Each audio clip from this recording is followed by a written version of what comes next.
Don't scroll. I'm just trying to become a big content creator one day.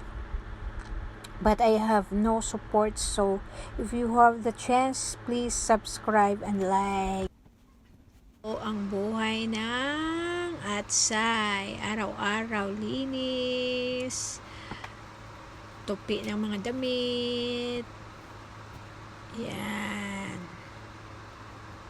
Ganito ang routine ko araw-araw. Basta kung wala ang alaga ko. After ko ihatid sa school.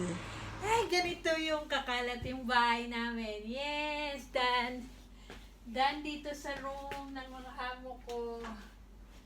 Yeah, labas pa tayo. Tayo sa living room. Tayo namin. Kasi may alaga akong bata.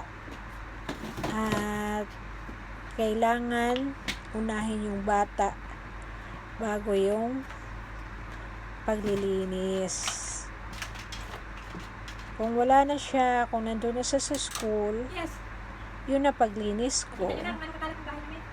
Kung minsan okay lang kasi hindi naman maselan yung mga amo ko. At saka naintindihan naman nila yung trabaho ko. Exercise muna, dance.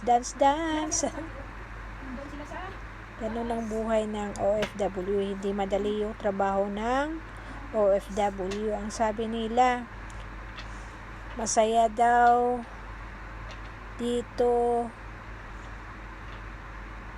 Relax ang trabaho. Hindi nila alam na sa bawat ngiti may mga nararamdaman at mga naranasan din kami na kahit kulang sa kain, pagod sa trabaho, hindi namin pinapakita kasi para hindi na sila mag-alala sa amin. Maglilinis na po tayo ng kitchen. Toilet.